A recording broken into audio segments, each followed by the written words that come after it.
Hello, everyone. We'll begin in a few minutes as people join.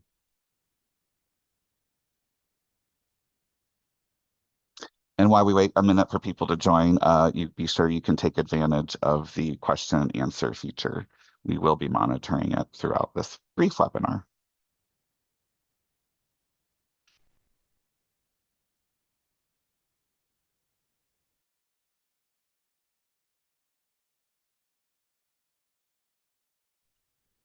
Okay, so we'll get started. Um, I am Joe Donahue. I'm the Director of Development for the American Academy of Sleep Medicine Foundation, and we are hosting this webinar today because August is Make a Will Month. And one of the reasons why August is Make a Will Month is about 50% of Americans do not have wills. The good news is 80% of people that are of retirement age have wills, but very few people, 22% of like millennials and people in their 20s have wills. So it's important for us to talk about this topic while it's summer. And you can spend a few minutes, hopefully, working on your will if you have not. Or I guess you're on this because you have not worked on a will recently. So we'll finish this webinar fairly, I would say, within a half hour. And you can send me questions and we'll be around to be a resource for you in the future. So as you can see on the slide ahead of you, we want to shape the future of sleep health, and that's why we are thinking about making a will and sleep health, because I hope that when you make a will, you'll think of the American Academy of Sleep Medicine Foundation as one of the beneficiaries. And we're also here because you want to plan for your loved ones and make sure that your assets are used in ways that you hope they will be when you are no longer with us. So here's some examples of why a will matters. You want to care for loved ones. If you have children or family or loved ones and you die suddenly, you what I you need to make sure they're taken care of. I was just demurring this with my trainer this morning, and she has two kids. She doesn't have a will, and I was like, well, who's going to take care of your kids? Your husband's parents or your parents? You have to make these plans known. And you want to protect what matters. We spend lives building assets, building homes, uh, having income, and where do we want these things to go when we're not here? And and lastly, we need to think about, as part of this planning process, who who will your executor be? Who are the people that you can trust that will put your plans into place when you're no longer around? And that's what's really important for making a will, because if you don't follow through these steps, well, we'll talk more about steps in a minute. But if you don't think about these issues and make a will today, then the state is left to deal with it, and people can fight over your assets, or if someone that you might not want to receive your assets can receive them. So it's important to remember that a will is not just a legal document. It is an opportunity for you to um, make sure that you are helping the people that you want to help today, that you're around to help them tomorrow when you're not here anymore. And let's next slide. So this is why we're here, is we want you to think about helping us advance sleep care and supporting the ASM Foundation's mission of investing in people, advancing research, and building healthier communities. And since 1998, we've given away more than $35 million through our grants and award programs. And it's important to think about what the we as the American Academy of Sleep Medicine Foundation, we want to make sure the future is bright. And in this case, many of our donors are sleep physicians, and practicing and non-practicing sleep physicians, depending on their age. And many times people have responsibilities. They don't donate when they're living because you have many expenses. You're trying to make sure that you have a nest egg for yourself today to take care of yourself. But after that nest egg is no longer needed, maybe some of those funds that you wanted to donate to the ASM Foundation when you were living can come to us. And that's why we're here today. And this is the really important reasons why we want to talk about making a will. And when we think of loved ones aren't necessarily family, but who's going to specify that? This needs to be documented. And who should receive your house? Who should receive your car? Who should receive your retirement fund? What if you're a young person and you die suddenly? Um, what's going to happen with that? Do you want it to go to a sibling? Do you want it to go to a friend? Do you want it to go to a boyfriend, a girlfriend? Um, and then I want to jump down, but maybe you want it to go to your pets, as you'll see here. And then executor, who's going to carry out these instructions? And this is a really important thing for people to think about because being an executor, if you haven't been and you don't know someone who has been, it can be a lot of work. It's a lot of responsibility because they're the ones that um, have control of all your assets. They'll be paying bills that are due. They might be paying your medical bills before you pass away if you're um, facing a serious health challenge. Or the executor is the one who has to step in if you die in a tragic accident, which, as we know, accidents do happen, unfortunately, and tragedies happen. And who's going to be the person to pick up the pieces? That's where you need an executor. And ideally, if you have a will, there's fewer pieces to pick up, but there's still a lot of work to do. And the executor will is the person who also will help make sure that these assets are going to support the children if there's minors, and that the people that are going to be the guardians of children are notified and aware that your estate is being used to help people.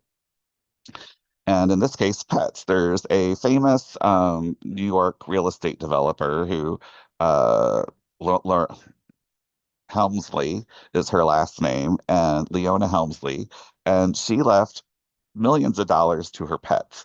Now that's on one end of not being charitable. You can support your pet, but it's also you spent years loving your pets, and if you die suddenly or even at an older age and you have pets, who's going to take care of them? And that's something else you can plan for in a will. And lastly, this is why we're here, causes. What are the groups that are important to you?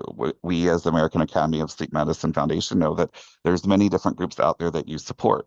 You might want to support your church, you might want to support your alma mater, you might want to leave a gift with another healthcare organization, and many people have many causes, and we want you to make sure that you're fully aware of all the options available to you, but to also remember that it's very important to take these steps now so you can so your loved ones and the groups you value will receive the funding, these funds, when you're no longer with us. And this is really important when I was just talking about wills and steps. So, um, the a will is an anchor. It's not the plan. And there's many different things that go into estate planning, such as tax efficient giving, and we'll talk a little bit about that. But this is really focusing on making a will because it's Make a Will Month, and most Americans don't have wills, as I said. And this is also different depending where you live in the United States. So different states, different territories all have different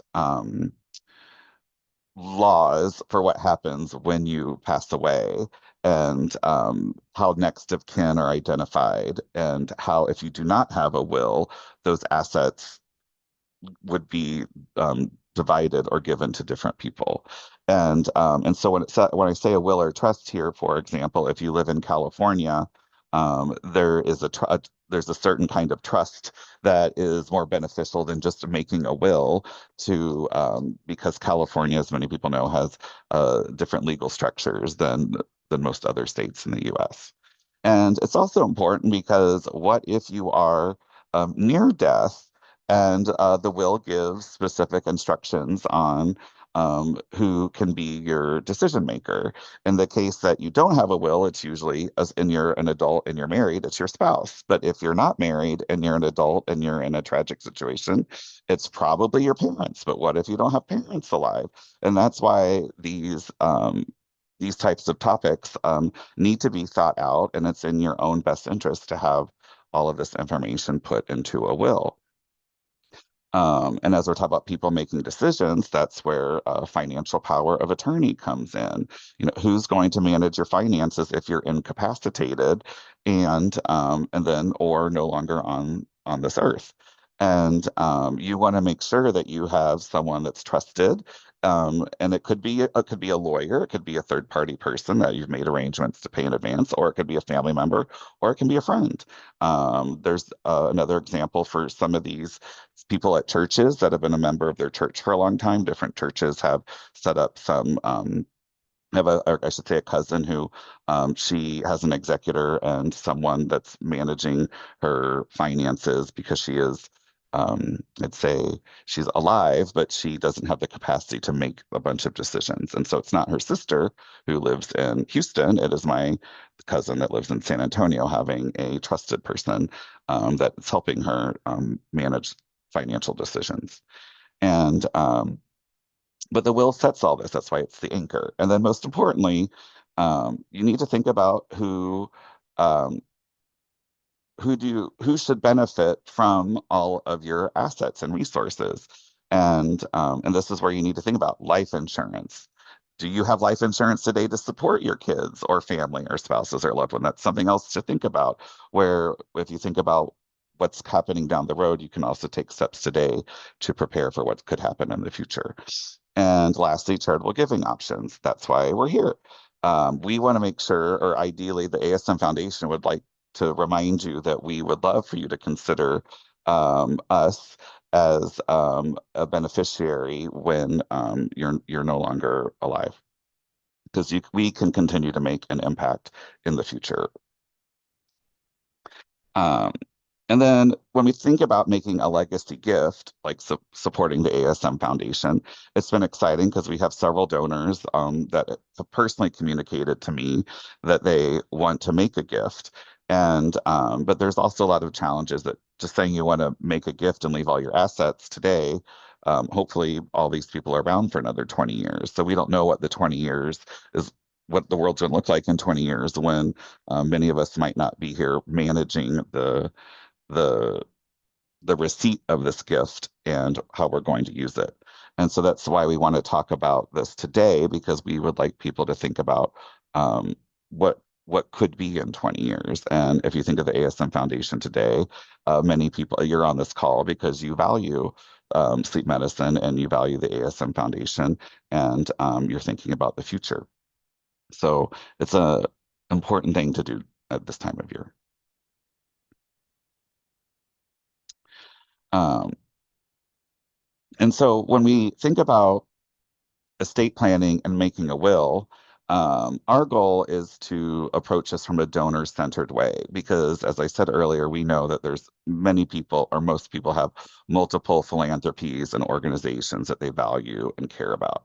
And so these conversations, and why we're doing this in a friendly way today with a webinar, is reminding you that our goal is to always be warm and respectful and helping try work with you to understand what your goals are and understand how we can work within the ASM Foundation's values and philanthropic purpose and make your desires and your priorities with your assets to make an impact in the future. How can we get that in alignment and make a difference when you're not here in the future?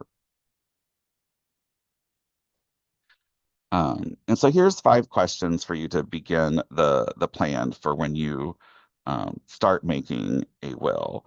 And and this is pretty important because this when we say this is the anchor is who would need these instructions? Who needs, I mean, my mother has given me the will 10 different times, and she has one to my sister. She put one in my luggage when I was home for Christmas. So you need to think about who needs to know about this. So you really need to think about who all needs to be included in knowing that you have a will and where to go if they need access to it. So it's not everyone wants people to know all the details um, of the will, but they need to know where to go if they need access to it. And you also, this is when you think about what goes into a will, you need to think about everything that is an asset that you have that is either important to you. It could be a vase that you is important to you. It could be the ashes of your parent that hasn't haven't been released, and you want to make sure that these ashes go to the right person. It's documenting all of these things that including digital records that are assets that need to be divvied up and included in the will. And you also need to think about who you can trust to make decisions if you cannot, and who do you want to have included in this process. So you might have an executor who manages the will, but you could have the power of attorney with someone that can help you with your healthcare decisions. And then you might want other loved ones to know what's in the will, so that way there's more alignment in your in the ecosystem that you live in, or with your friends and family and loved ones. So when you're not around, the people have an understanding of what's supposed to be happening. And and another thing, as I mentioned, is what beneficiaries have you listed in the past, and do you have now? So when we talk about have you reviewed beneficiaries on retirement insurance and financial accounts, a very good example to think about here, which is a divorce. Imagine that you're divorced 10 years ago, and you had a 401k 10 years ago that you listed your spouse at the time as the beneficiary, and you still have that 401k. Well, if you pass away in an accident or are no longer around, regardless of what your will says, and what regardless if you separated or divorced from that person, you listed them as a beneficiary in that 401k that has been making money for decades, perhaps. And that money will go to the beneficiary in that retirement account. So it's really critical when you take stock of all of your assets is that you make sure when you list that you listed a beneficiary at any job at any time, that it be updated to people that you want to make sure are beneficiaries. Um, so that it's an unfortunate fact, but it's true. And then lastly, what else are the people, pets, and causes that you want to plan for protecting in the future? And there's many different things that your will can do, or that you can do financially, to create different structures to think about how you want to support the people, pets, and causes. But the first step is making a will, is going through all this and taking stock of all your assets, and then ensuring that you have everything going to where you want it to go. And that's will also help you when you move forward to then create additional structures that you may want to think about making in the future or today to help people when you're not around. And that's a little bit more about tax efficient strategies for passing down wealth or for making gifts. And so we kind of went through this pretty quickly. But the next thing is, since I haven't seen any questions, um, so this is the next steps for you. You need to create or update a will. And I have an example that I'll get to for me on the next slide, but um, there's a lot of ways you can go about creating or update a will, but it's critical that you put your wishes in writing and make sure that the document reflects your current circumstances.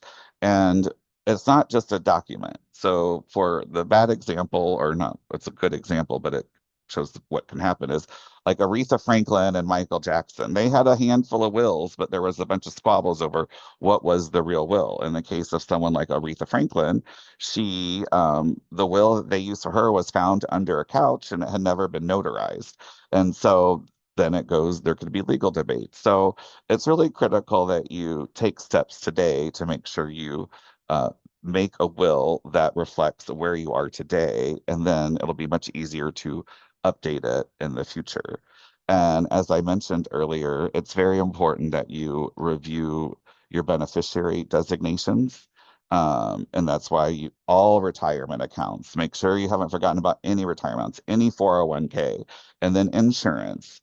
and then the insurance policies that people might have put you in. Or, and this is a gamble, like someone might put you in an insurance policy that you don't know about. And then what's going to happen with that insurance policy if you're not around and your will doesn't state who that policy should go to? So you might receive something if you die prematurely that you don't even know is coming to you. And you want to make sure that whoever you love, that whoever loved you, that you do something appropriately that they would want you to do um, with those assets and any other accounts that you might have. Even another thing that people think about now is all the different whether it's Coinbase or all these different, I would say, tokens and Bitcoins. Like, those things are even more critical that you um, think about as to how those beneficiary designations happen and are considered assets. And you also want to make sure you talk with qualified advisors. And so I will give examples on the next slide, but the main thing is that we want you to talk with a qualified independent person who knows your state's laws and regulations and can put together um, the will that is appropriate for you. Because as you remember, that we have 50 different states, territories, and they all have different tax rules and on top of federal rules and you want to make sure that the that you um, get things notarized and documented in the state that you where your assets are based or states because some people might have homes in multiple places. And then lastly, this is why we're here today is no one likes to talk about death, but we also want you to know that you can leave a legacy, and the ASM Foundation is most interested in supporting you as you think about strategies that you might want to follow through on to make a tax efficient gift or a planned gift. And hopefully, the ASM Foundation is the entity that you want to support among several others. And as I just went through the next steps, here are some examples that you can go ahead and act on right now. Um, the what I personally have used and is a very well-regarded resource, and they've emailed me literally earlier today to remind me to update my will. And so a great free resource is freewill.com, freewill.com. And they can even make a simple will for you in 20 minutes with very with simple step-by-step instructions. But as you can imagine, once you dig into it, if you have some resources and assets and loved ones, it takes a little bit more time to start building out some of that information. But freewill.com, it's a nonprofit organization. They support the Association of Fundraising Professionals, which I'm a member of. And I signed up through their own program that they had with Association of Fundraising Professionals last year during Make a Will Month. And then we also want you to think about tax efficient options. I am not a financial advisor. I wanted to highlight the more importance of making a will this month, which this is the overall focus. But when you dive into making your will, you start thinking about all the different assets you have, as I've discussed. And there's many different, and not just assets, beneficiaries and things you want to think about. And so there's a wide array of charitable giving strategies that you may want to consider as part of planning your estate. And the ASM Foundation, if you go to donate, and then on the donate button on our homepage, there's a leave a legacy option. So you can go to the web link you see there, or in front of you, or you can go to asmfoundation.org or foundation.asm.org, click on the donate button, and then you'll see leave a legacy in the drop down. And that's where we have some resources that put examples together for what things you might want to consider um, today for building wealth for family and for how you might want to have a tax efficient strategy for giving. And then I mentioned here that Medicus, the company that helped us put together those resources, on our Leave a Legacy website is the ASM Foundation and the American Academy of Sleep Medicine. They are our advisor. So they manage significant resources, including my own retirement as an employee of the AASM Foundation. They also help us with our 401k. So Medicus Asset Advisors, they are a donor to the foundation and they are licensed to work in, I believe, all 50 states. So they will, but if you connect with Medicus Asset Advisors, they um, they are skilled at helping, particularly physicians, um, independent physicians, and on managing their wealth and helping think about tax efficient giving strategies. So that is one plug for Medicus as a resource. But lastly, and as I was mentioning, don't forget to update. So if you do all this work, then you're like me is I admit I made my free will, but I did not get it notarized. So that's the next step this year is I need to make sure it's notarized and that I give several different the same copies of the notarized document to the people that need my family and beneficiaries. And so that so I also have my homework to do today for updating my will. And the nice thing about free will is they emailed me my reminder saying it's time to update it again. And there's a few other steps that I need to do personally. So when you go through this process, it is a since you're alive, a living will that needs to be maintained and updated. And because people get married, people have kids, people have life changes, our assets change. These are things that always need to be periodically done because when you're no longer around, you want to make sure that the government is not taking all of your money and that it's going to the people that in the organizations that you care about. And so, lastly, this is even though we're you have the opportunity to donate today if you want, or think about giving to us in the future because every dollar you give to the ASM Foundation has participates in a multiplier effect. So over the past 3 years, we've surveyed our past grant recipients. And the $2.5 million that we've given to recent grant recipients, those projects have secured more than $50 million in external funding. And so we're really excited. So the dollar that you give us today or tomorrow is going to help additional researchers and people be even more successful in growing the profession and finding solutions to um, finding solutions for people with sleep disorders.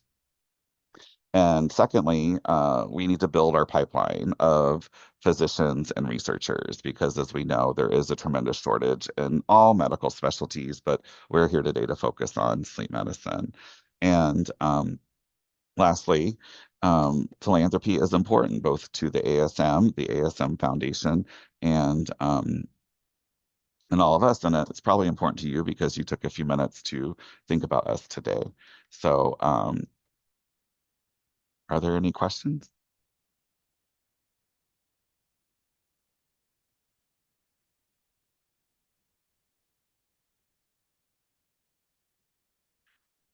Well, on that note, I want to thank everyone again for supporting the ASM Foundation and for, especially for the people that are thinking about how they plan for the future and being charitable and making sure that their loved ones are taken care of if they pass away unexpectedly or fortunately for that person if they fall asleep in their sleep um, because no, it's sleep. So anyway, as it can be an awkward conversation, but that's why August is Make a Will Month, and that's why we're here today. So thank you again for supporting the ASM Foundation. Any information on qualified charitable distributions? So we just had a question. So qualified charitable distributions is that's really not having to do with making a will, but that is a tax efficient giving strat. Well, it's a requirement. So here's an example: is if you just send, ideally, you would send that you would transfer the distribution directly to the ASM Foundation. So, for example, if there is well, there's qualified charitable distributions, and then there's also, I guess I'm thinking of a different. strategy of that certain people have to take money out of a 401k or an IRA. They're required to do that. And so one of the things that people can do is when you need to take money out of a security or a fund, you can transfer those security. We're putting together new instructions for this, but you can transfer the securities to directly to the ASM Foundation. So, or you would, if there's cash that it's in this fund, you would just write a check directly to the ASM Foundation, or have the check processed and sent to us. Because the last thing we want anyone to do is sell securities or and then pay taxes on those securities and then give us the money. And because the ASM Foundation as a 501(c)(3) organization, we can receive the securities and sell them and not pay taxes on them because we don't have to pay capital gains taxes. And we don't want donors to pay additional income taxes or anything for trying to make a gift to us. But so yeah, for qualified charitable distributions, it really just depends on um, how that structure is set up. But the ASM Foundation will gladly be the beneficiary of those charitable distributions. It's just better understanding, I think, what the actual fund is that is the money is coming from. And you can email, if you have specific questions about that, you can just email giving@aasm.org.